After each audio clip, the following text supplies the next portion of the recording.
വചനം ആത്മമാരിയ ആത്മീയമാമുണർവാലേ ദീപ്തമാക്കണേ. വചനം മഴയായി പെയ്യും, കൃപതൻ നിറവായൊഴുകും. വിടുതൽ നൽകുന്ന വചനം, അറിവിൻ്റെ പൊരുളാകും വചനം. സൗഖ്യമാ ജീവന. ആത്മീയ ഉണർവ്.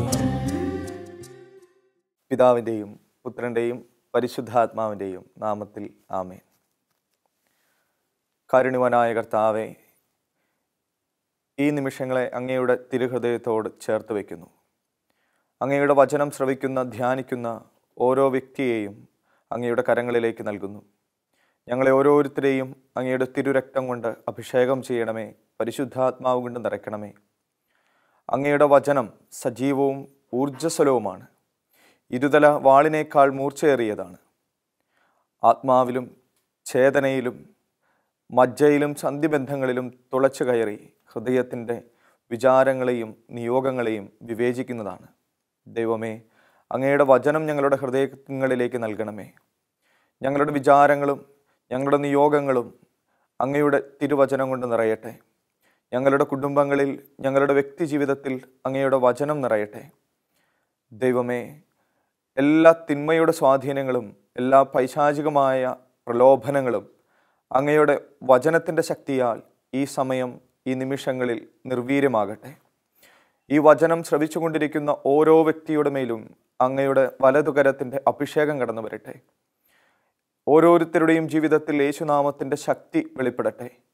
ദൈവമേ, അങ്ങ് സംസാരിച്ച, അങ്ങ് പറഞ്ഞു വെച്ച ഓരോ വചനവും ഞങ്ങൾക്ക് അഭിഷേകമായി, അനുഗ്രഹമായി, രോഗസൗഖ്യമായി, ആശ്വാസമായി ഭവിക്കട്ടെ. ആമേൻ.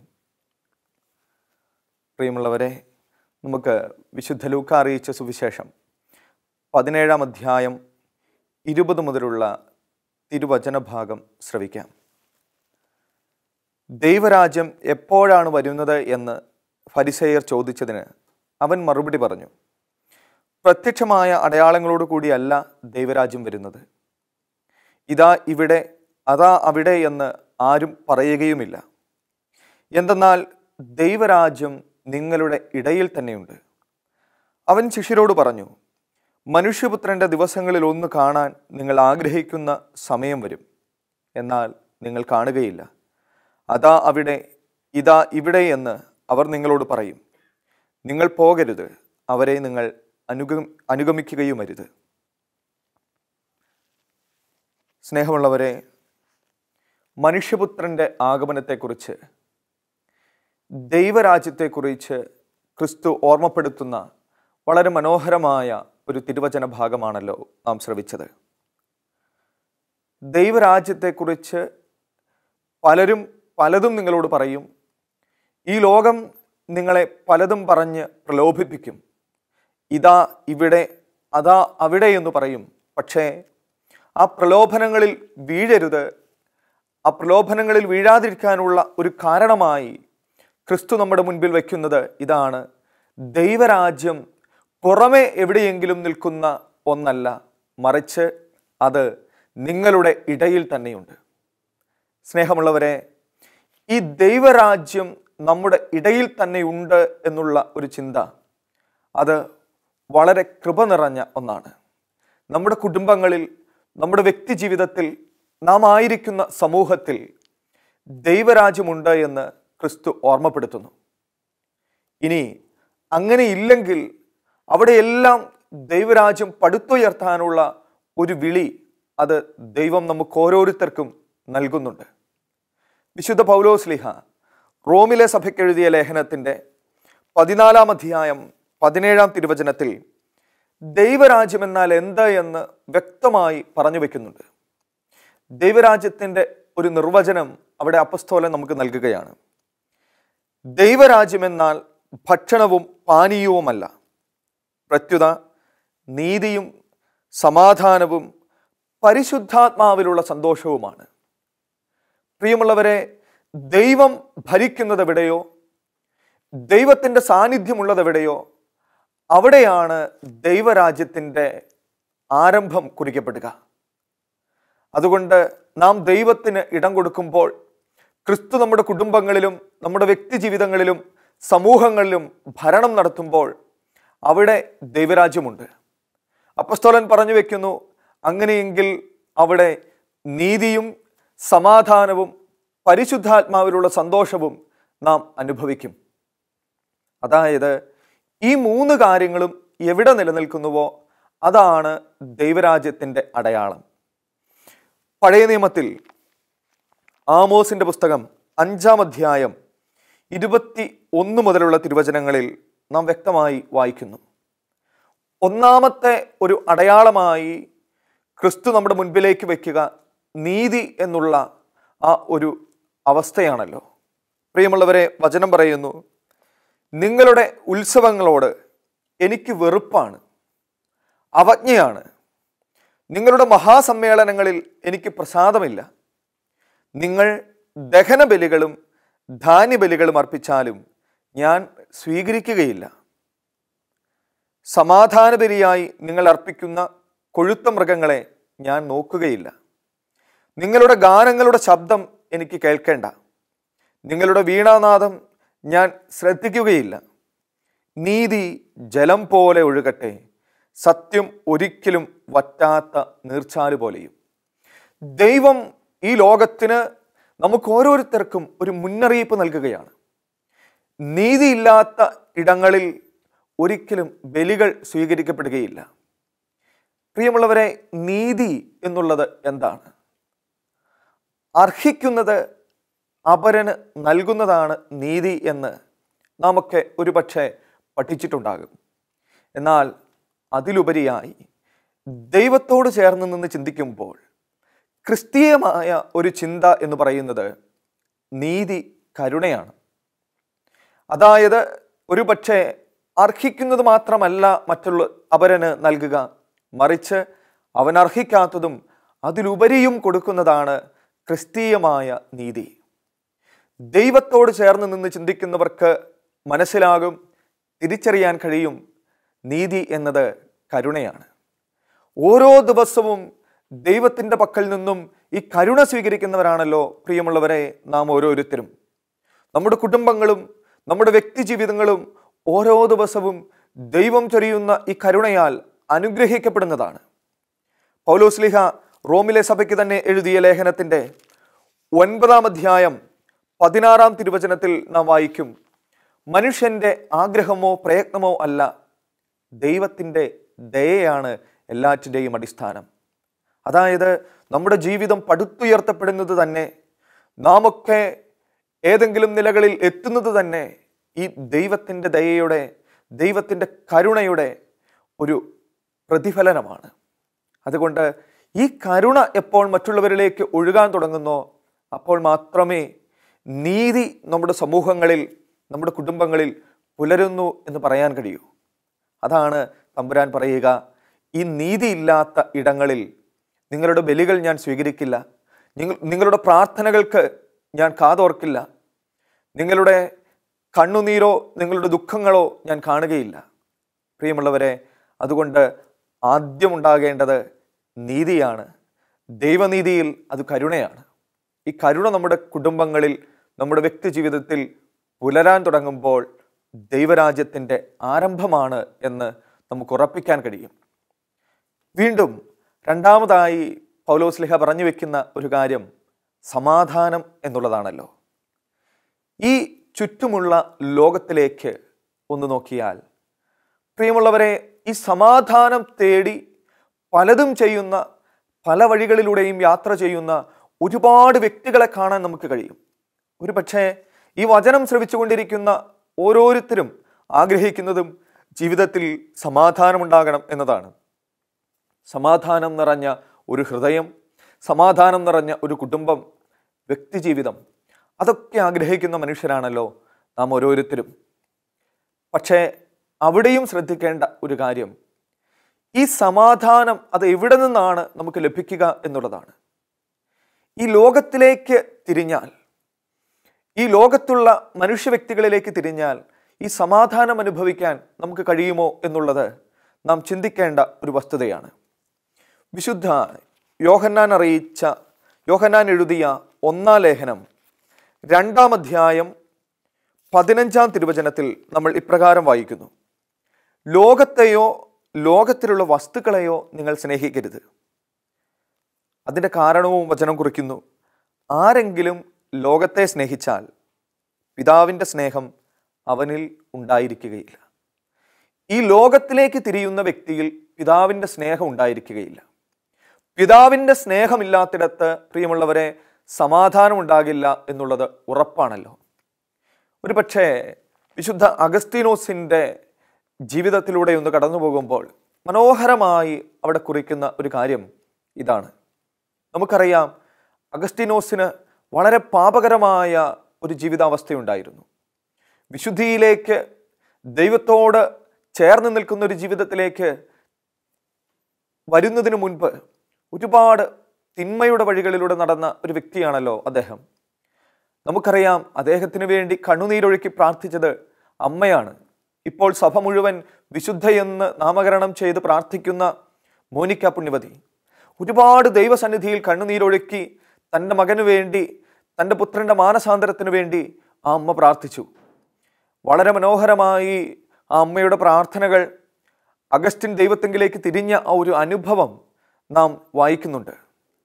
ആ അമ്മ മകനെ ദൈവസന്നിധിയിലേക്ക് മടങ്ങിക്കൊണ്ടുവരാൻ വേണ്ടി ഒരുപാട് പ്രാർത്ഥനയിൽ, ഒരുപാട് കണ്ണുനീരൊഴുക്കി ചെലവഴിച്ചു. പ്രിയമുള്ളവരെ, അഗസ്റ്റിൻ അമ്മയുടെ സാമീപ്യത്തിൽ നിന്നും, അമ്മയുടെ ആ സാന്നിധ്യത്തിൽ നിന്നും ദൂരെ മാറാൻ ശ്രമിച്ചു. അദ്ദേഹം ആദ്യം റോമിലേക്ക് പോയി. അവിടെ അമ്മ അദ്ദേഹത്തിൻ്റെ പിന്നാലെ എത്തി എന്നറിഞ്ഞപ്പോൾ വീണ്ടും മിലാനിലേക്ക് പോയി. അവിടെയും അമ്മയുണ്ട് എന്നറിഞ്ഞപ്പോൾ തൻ്റെ ജന്മസ്ഥലമായ കാർത്തേജിലേക്ക് പോയി. ആ അമ്മ അന്ന് കണ്ട അവിടെ ഉണ്ടായിരുന്ന ബിഷപ്പ് ആംബ്രോസിനോട് ചോദിച്ച ഒരു ചോദ്യം: എൻ്റെ പുത്രനെ ഞാൻ എന്നേക്കുമായി എനിക്ക് നഷ്ടമാകുമോ? എൻ്റെ പുത്രനെ ദൈവത്തിന് നഷ്ടമാകുമോ? ആ പിതാവ്, ബിഷപ്പ് അമ്മയ്ക്ക് ഒരു മറുപടി കൊടുത്തു: കണ്ണുനീരിൻ്റെ പുത്രനെ നിനക്ക് ഒരിക്കലും നഷ്ടമാവുകയില്ല. ദൈവസന്നിധിയിൽ നീ ഇത്രമാത്രം കണ്ണുനീരൊഴുക്കിയിട്ടുണ്ടെങ്കിൽ മകളെ, ഈ പുത്രനെ നിനക്ക് നഷ്ടമാകില്ല. പ്രിയമുള്ളവരെ, അഗസ്റ്റിൻ മാനസാന്തരപ്പെട്ടു. അഗസ്റ്റിൻ മാനസാന്തരപ്പെട്ടപ്പോൾ ജീവിതത്തിൽ സമാധാനമില്ലാത്ത ഒരു അവസ്ഥയിലൂടെ കടന്നുപോയ ആ മനുഷ്യൻ ഇപ്രകാരം വളരെ മനോഹരമായി കുറിച്ചു വയ്ക്കുന്നുണ്ട്: അല്പം സമാധാനത്തിന് വേണ്ടി, അല്പം ആശ്വാസത്തിനു വേണ്ടി ഞാൻ ഈ ലോകം മുഴുവൻ നടന്നു. ഞാൻ കുന്നുകളുടെ, മലകളുടെ അരികിൽ ചെന്ന് ചോദിച്ചു, എനിക്ക് സമാധാനം നൽകാൻ കഴിയുമോ? ആ മലകൾ എന്നോട് പറഞ്ഞു, ഞങ്ങൾക്ക് കഴിയില്ല, നീ ഞങ്ങളിലും അപ്പുറത്തേക്ക് പോകണം.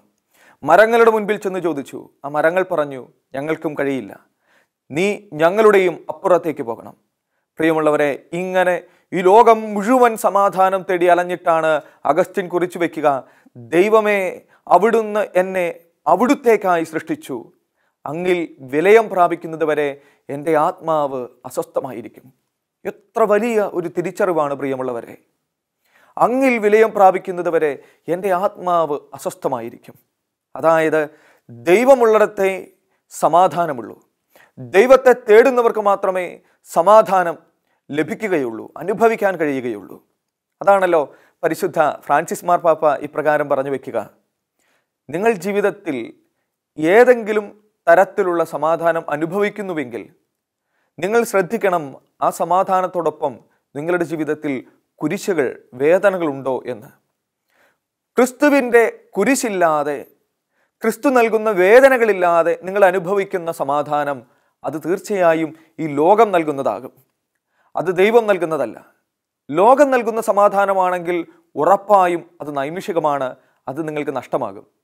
പ്രിയമുള്ളവരെ, അതുകൊണ്ട് ദൈവം നൽകുന്ന സമാധാനം നമ്മുടെ ഹൃദയങ്ങളിൽ നിറയണം. ദൈവം നൽകുന്ന ആ വലിയ ആശ്വാസം അനുഭവിക്കാൻ നമുക്ക് കഴിയണം. അതാണല്ലോ യെശയ്യായുടെ പുസ്തകം 51-ാം അധ്യായം 6-ാം തിരുവചനം പറയുക: ഞാൻ നിങ്ങൾക്ക് നൽകുന്ന രക്ഷ നിത്യമാണ്, മോചനം അനന്തവും. ആ സമാധാനം അത് എവിടെയുണ്ടോ അവിടെയാണ് ദൈവരാജ്യത്തിൻ്റെ ആരംഭം. നമുക്കും പറയാൻ കഴിയണം, ദൈവമേ, എൻ്റെ ആത്മാവ്, എൻ്റെ കുടുംബം അങ്ങിൽ വിലയം പ്രാപിക്കുന്നത് വരെ ഞങ്ങൾ അസ്വസ്ഥരാണ്.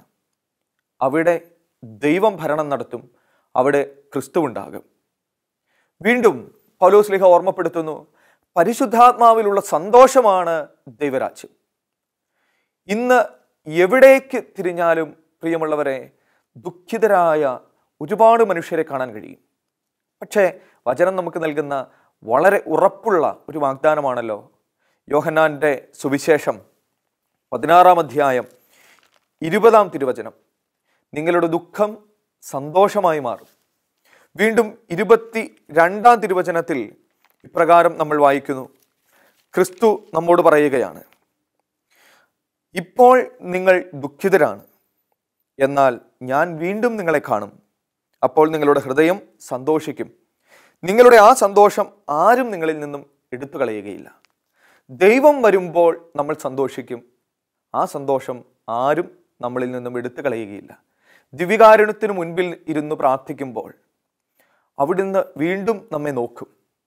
വിശുദ്ധ ദേവാലയത്തിൽ ഇരുന്ന് പ്രാർത്ഥിക്കുമ്പോൾ ദൈവം നമ്മളെ കാണും.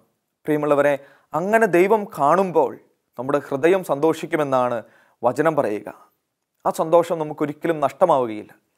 കഴിഞ്ഞ ദിവസങ്ങളിൽ ഞാനൊരു സഹോദരിയോട് സംസാരിക്കുകയായിരുന്നു. അവരുടെ ജീവിതത്തിലെ വലിയ ഒരു വേദന അവർ പങ്കുവച്ചതാണ്. ഭർത്താവ് വളരെ നല്ല ഒരു മനുഷ്യനായിരുന്നു. ഭർത്താവിൻ്റെ മരണശേഷമാണ് അവർ എന്നെ കാണാൻ വന്നത്. പ്രിയമുള്ളവരെ, ഒരുപാട് ദുഃഖം നിറഞ്ഞ ഹൃദയവുമായി അവർ എൻ്റെ അരികിലേക്ക് വന്നു. അതായത് അവർ പറഞ്ഞത് ഇതാണ്, ഭർത്താവ് യൂണിവേഴ്സിറ്റിയിലെ പ്രൊഫസറായിരുന്നു, വലിയ വിദ്യാഭ്യാസമുള്ള മനുഷ്യൻ, എന്നാൽ അതിലേറെ ദൈവത്തോട് ചേർന്ന് നിൽക്കുന്ന ഒരു വ്യക്തി, പ്രാർത്ഥിക്കുന്ന, ജപമാലകൾ ചൊല്ലുന്ന, അതുപോലെ വിശുദ്ധ ബലിയോട് വലിയ സ്നേഹമുള്ള, മറ്റുള്ളവരോട് വചനം പങ്കുവയ്ക്കുന്ന ഒരു മനുഷ്യൻ. അവസാനം അവർ തിരിച്ചറിയുകയാണ് അദ്ദേഹത്തിന് അർബുദമാണ്. ആ കുടുംബം മുഴുവൻ വലിയ ഒരു തകർച്ചയിലേക്ക് കടന്നു പോകുന്നതായി ഈ സഹോദരിക്ക് തോന്നി. പക്ഷെ അപ്പോഴും ആ മനുഷ്യൻ, ആ സഹോദരൻ ഒരുപാട് പ്രതീക്ഷയുള്ള ഒരു വ്യക്തിയായിരുന്നു. അദ്ദേഹം ഇവരെയൊക്കെ ആശ്വസിപ്പിച്ചു. സൗഖ്യത്തിനു വേണ്ടി കുടുംബം ഒന്നാകെ പ്രാർത്ഥിച്ചു. അങ്ങനെ ധ്യാനം കൂടി, വചനം ശ്രവിച്ച് ഇവർ ഒന്നു ചേർന്ന് പ്രാർത്ഥിച്ചു. അദ്ദേഹം സൗഖ്യപ്പെട്ടു. അദ്ദേഹം സൗഖ്യപ്പെട്ട് വീണ്ടും 2 വർഷങ്ങൾ കടന്നുപോയി. അങ്ങനെ 2 വർഷങ്ങൾ കൂടി കടന്നുപോയപ്പോൾ വീണ്ടും അദ്ദേഹത്തിന് രോഗം വരികയാണ്. ഈ പ്രാവശ്യം അത് ഗൗരവമായി അദ്ദേഹം മരണമടഞ്ഞു. ആ മരണശേഷം ആ സഹോദരി എൻ്റെ അരികിലേക്ക് വന്നതാണ് വലിയ ദുഃഖഭാരത്തോടെ. അവർ പറഞ്ഞു, എവിടേക്ക് തിരിഞ്ഞാലും എനിക്ക് എൻ്റെ ഭർത്താവിൻ്റെ മുഖമാണ് കാണാൻ കഴിയുക. ഒരുപക്ഷെ അദ്ദേഹം വചനം വായിക്കുന്നത്, അദ്ദേഹം ജപമാല ചൊല്ലുന്നത്, അദ്ദേഹം വലിയ ദൈവാനുഭവത്തോടെ ദിവ്യബലിയിൽ പങ്കെടുക്കുന്നത്, ഇതൊക്കെയാണച്ചാ ഞാൻ കാണുന്നത്. പ്രിയമുള്ളവരെ, ആ ദുഃഖം അകലണമെങ്കിൽ ദൈവത്തിൻ്റെ പരിശുദ്ധാത്മാവ് വരണം. അതാണ് പൗലോസ്ലീഹ പറയുക, പരിശുദ്ധാത്മാവിലുള്ള സന്തോഷമാണ് ദൈവരാജ്യം. നമ്മുടെ ദുഃഖം അകലുന്നത് ദൈവം നമ്മെ വീണ്ടും കാണുമ്പോഴാണ്. ദൈവം നമ്മെ വീണ്ടും കാണുന്നതിൻ്റെ അടയാളമാണല്ലോ പരിശുദ്ധാത്മാവിൻ്റെ നിറവ്. നമ്മുടെ ഹൃദയത്തിൽ, നമ്മുടെ കുടുംബങ്ങളിൽ നമുക്ക് ലഭിക്കുന്ന പരിശുദ്ധാത്മ ചൈതന്യം. അതുകൊണ്ട് പ്രിയമുള്ളവരെ, ദൈവരാജ്യം നമ്മുടെ ഇടയിൽ പുലരണം. അതാണ് ക്രിസ്തു പറഞ്ഞു വെക്കുന്നതും ആഗ്രഹിക്കുന്നതും. മറ്റുള്ളവരോട് കരുണയുള്ള മനുഷ്യരാവുക. അവരുടെ വേദനകളിൽ, അവരുടെ ദുഃഖങ്ങളിൽ, അവരുടെ വീഴ്ചകളിൽ അവരോട് കരുണയുള്ളവരാക്കുക. ഒപ്പം ദൈവത്തിന് നമ്മുടെ ഹൃദയങ്ങളിൽ, നമ്മുടെ കുടുംബങ്ങളിൽ ഇടം നൽകുക. അങ്ങനെ അവിടുന്ന് നൽകുന്ന സമാധാനം തേടുകയും അത് അനുഭവിക്കുകയും ചെയ്യുക. വീണ്ടും നമ്മുടെ ദുഃഖങ്ങളിൽ, നമ്മുടെ വേദനകളിൽ ദൈവത്തിൻ്റെ പരിശുദ്ധാത്മാവിനെ നമ്മൾ വിളിക്കണം. പരിശുദ്ധാത്മാവ് കടന്നു വരുമ്പോൾ ഉറപ്പായും ഹൃദയം വലിയ ആനന്ദത്തിലേക്ക്, വലിയ സന്തോഷത്തിലേക്ക് വഴിമാറും. ഈ ഒരു അവസ്ഥയ്ക്കാണ് ദൈവരാജ്യം എന്ന് പറയുക. പ്രിയമുള്ളവരെ, ദൈവം, ക്രിസ്തു നമ്മുടെ ഇടയിൽ ഭരണം നടത്തട്ടെ. അവിടുന്ന് മാത്രം നമ്മുടെ ജീവിതത്തിൽ എപ്പോഴും രാജാവായി വാഴട്ടെ. അങ്ങനെ നമ്മുടെ കുടുംബങ്ങൾ ദൈവരാജ്യമായി, നമ്മുടെ വ്യക്തി ജീവിതം ദൈവരാജ്യമായി, നമ്മൾ കടന്നു ചെല്ലുന്ന ഇടങ്ങളെല്ലാം ദൈവരാജ്യമായി മാറട്ടെ. അതാണല്ലോ വിശുദ്ധ മത്തായി അറിയിച്ച സുവിശേഷത്തിൻ്റെ 6-ാം അധ്യായം 33-ാം തിരുവചനം ഇപ്രകാരം പറഞ്ഞു വെക്കുക: നിങ്ങൾ ആദ്യം അവിടുത്തെ രാജ്യവും നീതിയും അന്വേഷിക്കുക, അതോടൊപ്പം മറ്റുള്ളവയെല്ലാം നിങ്ങൾക്ക് ലഭിക്കും. പ്രിയമുള്ളവരെ, അവിടുത്തെ രാജ്യം പുലരണം എന്നാഗ്രഹിച്ചാൽ നിന്റെ ജീവിതത്തിൽ മറ്റുള്ളവയെല്ലാം ദൈവം നൽകും. നിന്റെ പ്രാർത്ഥനകൾക്ക് ദൈവം ഉത്തരമരുളും. മത്തായി അറിയിച്ച സുവിശേഷം തന്നെ 21-ാം അധ്യായം 22-ാം തിരുവചനം പറയുന്നുണ്ടല്ലോ, വിശ്വാസത്തോടെ പ്രാർത്ഥിക്കുന്നതെല്ലാം നിങ്ങൾക്ക് ലഭിക്കും. നീ വിശ്വാസത്തോടെ പ്രാർത്ഥിക്കുന്നതെല്ലാം ലഭിക്കുന്നത് ദൈവത്തിൻ്റെ രാജ്യം വരണമെന്ന് ആഗ്രഹിക്കുമ്പോഴാണ്. ഓരോ ദിവസവും നമ്മൾ ചൊല്ലുന്ന പ്രാർത്ഥന, സ്വർഗസ്ഥനായ പിതാവേ എന്നുള്ള ആ പ്രാർത്ഥനയിൽ നാം പ്രാർത്ഥിക്കുന്നതും അതുതന്നെയാണല്ലോ. അവിടുത്തെ രാജ്യം വരണം, അവിടുത്തെ ഹിതം നിറവേറണം. അതുതന്നെയാകട്ടെ നമ്മുടെ ആഗ്രഹം. അവിടുത്തെ രാജ്യം വരണം, അവിടുത്തെ ഹിതം നിറവേറണം. നീതിയും സമാധാനവും പരിശുദ്ധാത്മാവിലുള്ള സന്തോഷവും ഹൃദയങ്ങളിൽ നിറയണം. അതിന് ദൈവം നമ്മെ സമൃദ്ധമായി അനുഗ്രഹിക്കട്ടെ. ആമേൻ.